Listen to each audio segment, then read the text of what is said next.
Okay, so this is part 2 of Bronstein Homes. If you want to hear the rest of the story, you're going to have to go to part 1 of Bronstein Homes. So this is part 2 of Bronstein Homes. And to reiterate what it is, I'm involved in a deal with my best friend in Philadelphia where 4 or 5 years ago I said I'm $54,000 to buy a whole bunch of homes that we were going to rent out. That was the business model. And in the business model, the purpose was to keep buying homes, rent them, the rent pays for the mortgage, the taxes, and you put some money in your pocket every month. Of course, that ain't happened. Over the past 4 or 5 years that I set him to 54 grand, and I got the money back after we sold the house, we bought a house, we're not supposed to sell them, but we never had any money in the account, which is the purpose of these blogs.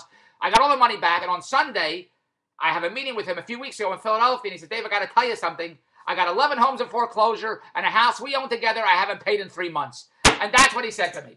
Well, I almost fell off the chair, and you have to go to Bronstein Part 1 to hear about this. I said, we have a home together because we have 8 homes. We used to have 12. We have 8. And he has his own portfolio. And 11 of his own are in foreclosure. I said, why do we have a home that you haven't paid in 3 months? Well, we don't have the money. So I said, well, why didn't you tell me? The first day, how can you not pay the house? You got to tell me what's going on. Not only that, he says, we have another house, hasn't been rented in 2 months. I said, we have a house, hasn't collected rent in 2 months. I said, why am I hearing it now? Why aren't I hearing it the first day the guy didn't pay the rent? And he didn't pay it that first 4 days a week. You call me and say, Dave, this guy's not paying the rent. Not only that, we have another house, hasn't been rented in 10 months. In 10 months! You may say, Dave, what's going on here? Bronstein, what are you, nuts? What are you, out of your mind? How could you allow this to happen? Well, I'm in Toronto. He's in Philadelphia. The whole business venture together, he's been saying to me, don't you think I know what I'm doing? I know what I'm doing. I know about real estate. You don't know anything about real estate. You got to trust me. Don't you trust me? This is all I ever heard. So I said, well, sure, I try, but I don't want to do it. I want you to do it. So we have, you say, Dave, don't you have a property manager? Well, yes, we have a property manager. But you say, how can you have a property manager if you have homes sitting vacant? That's the part why I'm doing this blog. How can we have a property manager if we have homes sitting vacant? Because the property manager's job is to rent the homes. Well, we can rent the homes, the economy, whatever the bullshit excuses are. I have a house sitting vacant for 10 months, another house sitting vacant for 2 months, and a house hasn't paid for 3 months. How are we doing? And what did he say to me? Here, you talk to the property manager. I don't want to talk to you. You talk to the property. He gives me the phone. I'm in a restaurant with a bunch of friends. Here, you talk to them. I don't want to talk to you. Did you talk to the property manager? This is what he says to me. He's afraid of the property manager. Well, it's hard to get a property manager because they're all not honest, and I'm going to keep the money. What money? The reason this property manager is honest is because we ain't got any houses to rent. There's no money coming in. That's why she's so honest. When I heard this, I almost fell off the chair. I said, you know what he does? When money comes in, you know what he does with it? He spends, doesn't tell me. He spends it, not on him. We got to fix a toilet. We got to fix a heater. There's a whole new. He spends it everywhere but paying the mortgage. That's where he spends it. Well, we got to pay these taxes, the property taxes, the real estate taxes. We got to pay the license. I said, well, if we don't pay the license, we can't rent out the houses. We got to pay the taxes. I said, great, so pay all these things. We won't have any homes, but we'll have license and taxes paid up. That'll be great. But we won't have any homes, and that'll be terrific. The priority is to pay the homes. If you're watching this, there's no... The homes, the mortgages. Because who cares about the property, the license, the bullshit? You make deals with them, you pay a little here, a little there, whatever the hell it is. But the point is to pay the mortgages. How he can let a house that I own with him and a company that I own with him not be paid for 3 months is that's why I have to do these blogs. And he says to me, could you call the property manager, please? Would you tell her you want to fire her? You fire her if you want to talk to her. Get a new property. Can you do it, please? So I called the property manager. I said, listen, when you collect the money, because he had to deal with the property manager. The property manager, when they collect the money, would hold the money for 2 months. She said, she's not holding the money for 2 months. This is the way it used to be. The property manager would collect the money for January, the rent all for January. Wouldn't put it in our account. She'd hold on to it. Then she'd collect all the money for February. Wouldn't put it in our account. Hold on to it.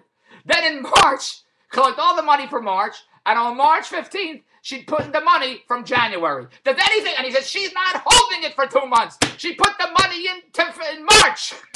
Meanwhile, she's holding February and March because in April, she's putting in February's money. This is what's been going on. So I said there 25 times, put the money in the bank. When you collect the money, put the money in the bank, the account that we own. Why do I have this? I'm in Toronto. Why do I have to? He's in Philadelphia. The deal was he was going to run the company from. Why do I have to tell him this? So now, finally, after years, she said, okay, I'm not going to hold the money. I'm going to put it in the account. So a few weeks ago, I'm in Philadelphia. I said, whatever money you collect in January, put it in the account. I got to pay off this house that he hasn't paid for 3 months. And we have another house that's been sitting vacant for 10 months. We need the money to pay off the mortgages. And what does the property manager say to me? That's not my business model. I'm not doing that. I'm not running to the bank every time I get a check. I'm going to hold the checks, and then on the 15th of every month, that's when I'm going to put them in. That's the property manager says. I have no time to talk to you now. I got friends here. This is not the right place, not the right time. I can't talk to you right now. This is the problem. That's what she said to me. It's not her business model, so she can't do it. So I called my partner yesterday. We were sending emails back and forth. I said, look, I wrote a check out to pay this mortgage for 1 month because I didn't pay 3. I said, get the money from the property manager for January and put it in the account and write out a check for the house for the next 2 months that you haven't paid. And what did they say to me? Didn't you call the property manager? You said you were going to call the property manager when you got back to Toronto. That's what he said. Why should I call the property manager? He gave me the phone in the restaurant and talked to her. He's there. It's his company too with mine. Why can't he call and say, look, when you give me the money, you're collecting the rent for January 1st, 2nd, 3rd. Whatever you collect, whoever's paying, just give me the money, put it in the bank. That's not her business model. She's not going to put it in the bank right away. So I said to him, would you call her and get the money and tell her to put it in the bank or send you the checks? Send you the checks. You put them in the bank. Well, she's not going to do that. I don't think she's going to. Then I look at the bank account. What's there? A minus $600 in the bank account. Minus $600 in the bank. And why is there minus $600 in the bank account? Because for years, he has set up automatic payments to come out. But there's never any money in the bank. So every time an automatic payment comes out and there's nothing in there, they charge us $35. There's $600 in debits in the account yesterday. Minus 35, minus 35, minus 35, minus 35, minus. That's what I saw yesterday. Minus $600. In December, I think there was minus $400 in debits. They charge us $30. I said, would you get the automatic payments off the account for years? Every month I'm looking. Minus. I said, what's this going on here? Well, of course, you never have any money in the account. Now, here's his side of the story. Throughout the 4 or 5 years, every so often, I would use the account because we have these Visa cards from the account. So what would I'd buy a pillow for $77. My TiVo would come out for $12. One time I went to Niagara Falls and I used the card to hold the reservation, and then I gave him my card for the $400 for Niagara Falls. They billed the company $400. His beef is, how dare you take $12 out of the account? This account is for real estate. It's not your own personal bank machine. What are you doing charging TiVo $12? What are you buying pillows for $77? Are you nuts buying pillows for $7? This is his beef. I saw you charge $400. Why are you charging $400 for hotel stay? This is killing us. This is putting us in bankruptcy. Do you understand this? That's his concern. But not paying a house for 3 months and having a house sitting vacant for 10 months and not telling me another house has no tenant for 2 months, that you couldn't care less about. But the $12 you put us in there. Now, for years, Dave, we need money. We don't have any money. Dave, we need money. We don't have any money. Dave, we need money. That's all. And I say, why don't we have any money? What's going on? Send me the spreadsheet. I sent you the spreadsheet. And it would send me the spreadsheet with all gobbledygook. I don't know what the hell it is. And I'm so disorganized. I think I know what the hell I did with it. So I'd ask him again, would you show me what's going on? I showed you. I'm not showing you again. How many times do I got to show you? Now, you think I'm a partner. If I ask him 125 times to show me, and he's organized and he's keeping it straight, what does he have to do? Push a button.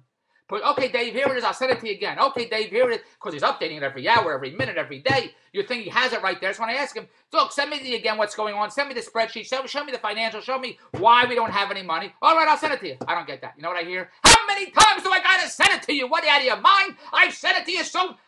I gave him $54,000. For $54,000, I ought to be able to get a blowjob. Not from him, from his wife or his girlfriend. That's why, and I don't want it from his wife. So I